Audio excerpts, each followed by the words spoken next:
Mr. Johnson, let me explain our process to you. I'm going to read some information into the record, and then we're going to conduct a parole interview with you. At the appropriate time, we will allow those persons who wish to have input to speak. Here speaking on your behalf is your girlfriend, Ms. Taylor Bailey, your aunt, Ms. Tabitha Williams, and your mother, Ms. Candace Williams. Do you understand? And after that, you'll have an opportunity to say whatever you'd like to say to the board, and then we'll vote. Do you understand our process? Yes, sir. This is Mr.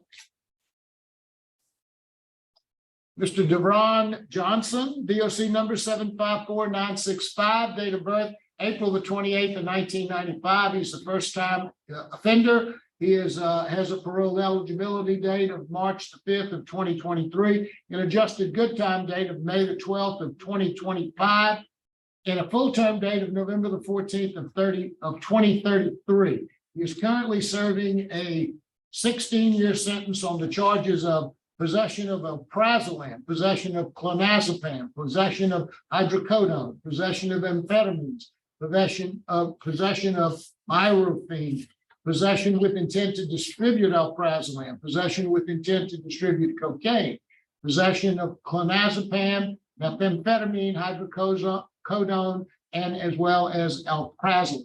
Is that basically correct, sir? Yes, sir. Mr. Johnson, your case has been assigned to me, so I'll begin our interview process with you. Yes, sir. How old are you, Mr. Johnson? 28. And how long have you been in prison on these charges? Going on 18 months, 18 to 19 months. And tell me a little bit about your educational background. How far did you go in school? I made it to a sophomore. Okay, you quit as a sophomore? No, I got put out of school. Okay, what happened? How old were you? I was 16 at the time. All right, why'd you get put out of school? I got into it with another student. What kind of trouble? A fist fight. Where were you living at the time? I was living with my grandmother. What did you do when you got kicked out of school at 16? Like what was the incident? What happened? Or No. what Did you work? Did you stay home, or what'd you do? No, I went to youth challenge program afterwards. Did you complete the youth challenge program? Yes, sir. How long were you in there? 6.5 months. And when you got out, what did you do? I was enrolled into adult education school to get my GED. But I didn't get it around that time. My grandfather got sick and passed away, and I kind of lost it to get it. But after that, I had got my TWIC and OSHA card. I was working in the plants as a scaffold builder, and I did a little work on the side. We're working at Taco Bell, McDonald's. Worked for a movie. Were you a scaffold builder? Sir. How long did you work in the plants as a scaffold builder? Oh, I still work, not to this day, but before I did come to jail, I was working as a scaffold builder. How long did you work there? About 7 years. 7 years. Yes, sir. All right. Let's talk about your drug use. Yeah, by my drug use. When did you first start using drugs? I started first using drugs when I was 16 years old. What did you start using? Smoking marijuana. What did you progress to from there? To hydrocodone. Cocaine? No, sir. What else did you use besides marijuana and hydrocodone? That was just it. Just pills and marijuana. How long were you doing that? The marijuana I stopped at when I was 24. The pills I stopped when I was like 22. How did you stop? It was certain occasions, certain things that happened, like me being too intoxicated to function, and my family didn't like it. My mother, my aunties, they didn't like what was going on, and certain tasks I couldn't fully. I like working. I couldn't work at the same time. How were you able to stop? The words for me to stop was my family seeing me a certain type of way, because I was I played sports. I played football, and there was never my character to be doing drugs, using drugs that way. You know, every one of your charges are drug charges. Yes, sir. Talk to me about that. At the same time, I was dealing drugs too. Okay. You were using and dealing drugs. Yes, sir. You consider yourself to be a drug addict? To be honest, sir, at this time, at this point in time, at this point in life, no, sir. Why'd you get kicked out of drug court? Okay, about that. I'm sorry? I said okay about that. When around the time I had bought a car, well, I paid on the car. I had just got a car, and I was dealing with my brother, and my brother left his book sack in my car. And when I went to drug court, they had a random search. So when they had a random search, when they searched the car, they found the book sack, and the book sack had paraphernalias in there. Had what? Paraphernalias. But through the whole time in drug court, I was in drug court for 11 months straight. I never failed the drug test. Sir? Who was your judge? Judge Johnson. Where at? Tangible Hope Parish. All right. What did you learn in drug court? I learned a lot. What did you learn? I learned things about drug abuse. I don't think you learned much if you don't think you're a drug addict. Yeah, I said at this point in life, I don't think I'm a drug addict, but then I was a drug addict. Well, if you were in drug court, you also learned that once a drug addict, always a drug addict. You'll be a drug addict all your life. You need to guard against that everything you do. Yes, sir.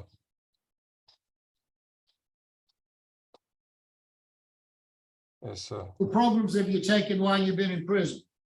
I haven't been in any programs.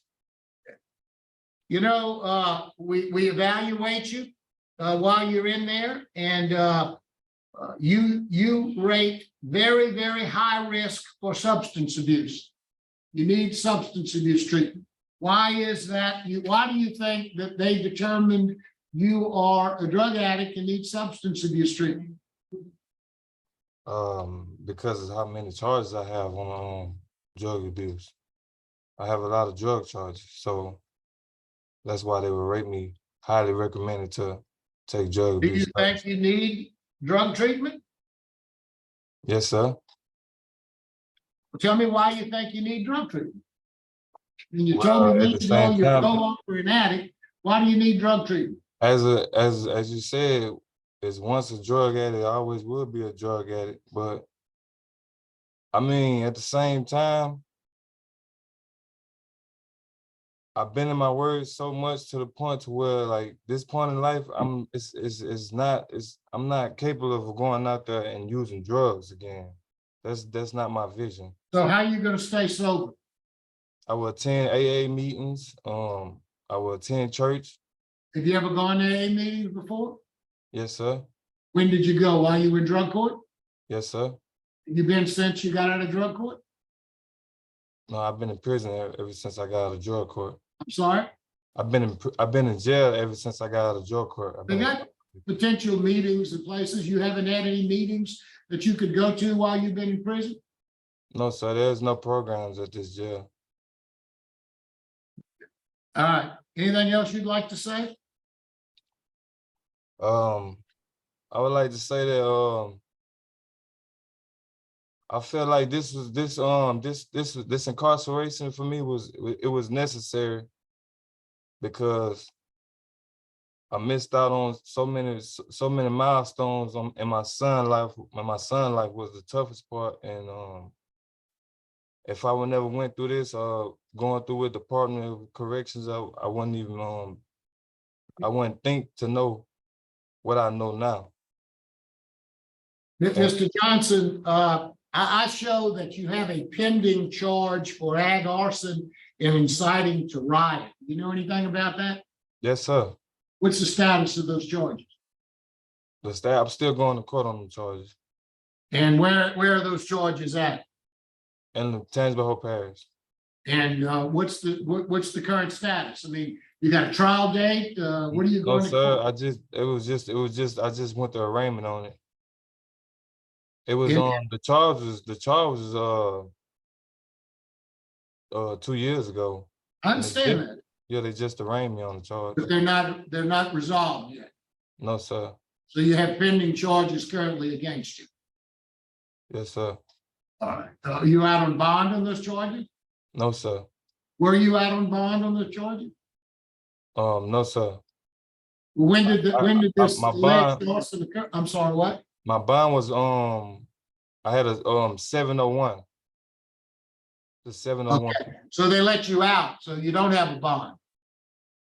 Yeah. And so you're not, in essence, what that means is you're not getting credit for the time that you're in jail for. Okay. I don't know if you know that or not, but you're not.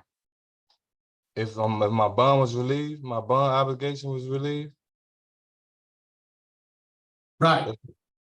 Oh, that's what you're saying? Well, you said 701, they released you on 701 because they didn't charge you timely. The bond obligation. Right. So you're released from your bond obligation. So it's like you're out. So you're not getting any credit for time served. Okay. Well, I didn't know it'd go like that. So. All right. Okay. I'm just a little tidbit for you to think about. Let's hear from your girlfriend, Miss Bailey. She's not present. My grandmother and my mom and my auntie. Okay, well, I show Taylor Bailey. Tabitha Williams. Ms. Williams? Hello. Hi. How are you? Very well, ma'am. Thank you. How about you? I'm well, thank you. This is my first time doing something like this, so I'm not certain what you're looking for, but as far as what I've listened to and the character that he was describing prior to going to jail and to going to the drug court and everything, I had spoken to him on several occasions, and I listened to you say all of the charges, and he did have some things going on with his life. But prior to being arrested, he had been doing things with me and talking to me. And I had been discussing the Bible with him, and he was on a different track. So it threw me off when he was arrested because he was really trying. He wasn't doing any drugs. And I understand what you're saying about once an addict, always an addict. And that's true, because that means that it has been in your system and your system is aware of it. So you have to keep yourself prepared so that you won't fall back. But as he said, he was doing all of those things. And I've been speaking to him, not as much as I would have liked to, because I'm out of the country a good little bit here and there.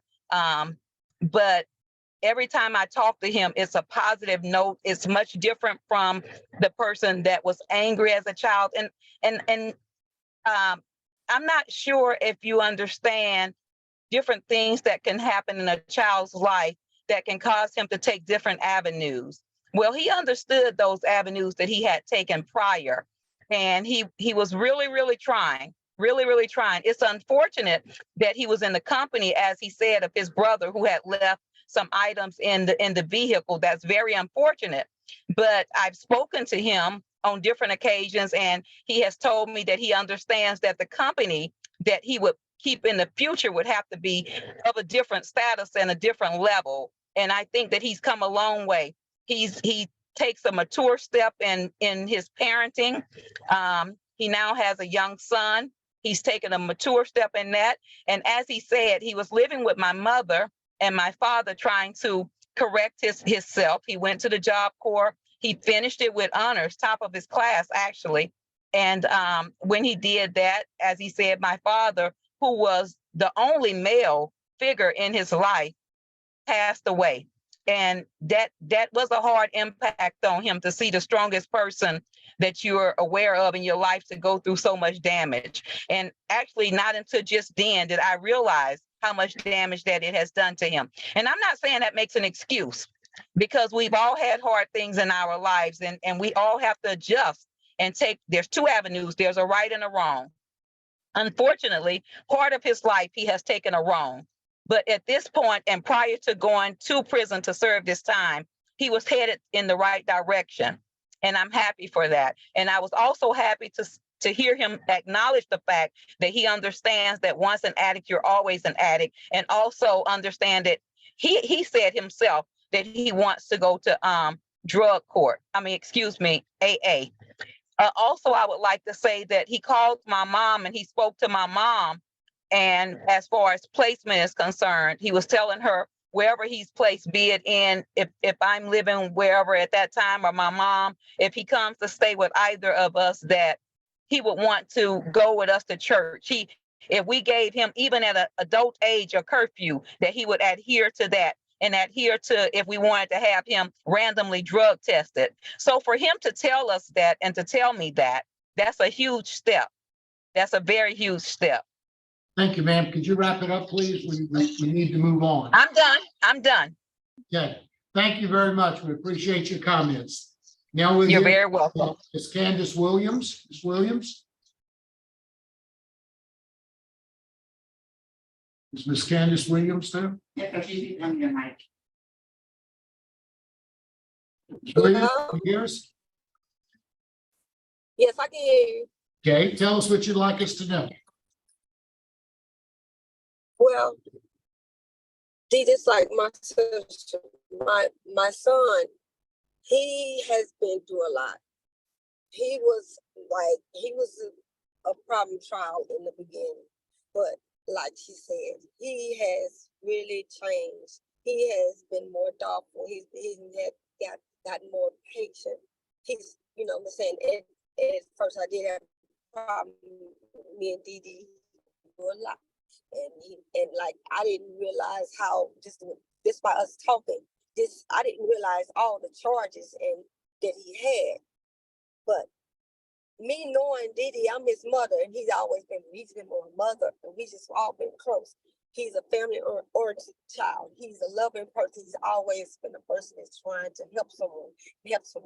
And now he's created a son. Now I know he's going to be able to go home and do what he has to do as a young man and take care of his son. And I'm really proud of him. I'm proud of him because, like I said, I didn't know a lot of things I didn't know. And he has seen some things I have done. And I got through it. I went through the same thing he's going through now. I have gotten through it. I'm better. I'm in a better state. I don't let no like all of the drugs and all of the going out and the friends and stuff get in my way. I'm focused. And I know that he got that in him. He's a strong man. And I know he's ready right now. I know he's, saying he just like me. I'm not a perfect talker, speaker, whatever, but I understand and I know that Dee Dee is, when he get out, he's going to be a changed man, and he's going to go on and expand his wings like he's supposed to. And I really appreciate y'all for listening to me. Thank you, ma'am. We appreciate your comments. Mr. Johnson, is there anything else you'd like to say before the panel votes? I would like to say, around this time, as a man, I do much better with life. At first, I was a boy, but I learned so much. I gave my life to God. I talk to him every night, every morning. I know if I were to be granted today, I wouldn't let y'all down. Wouldn't have any problems, no drugs abuse, none of that. And whatever on y'all heart to do for me is still love.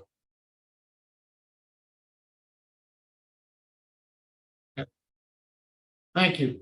Mr. Johnson, you know, I've listened to you. I think you might be moving in the right direction. I've looked at your record. You know, you tested, I mean, you evaluated high for substance abuse needs.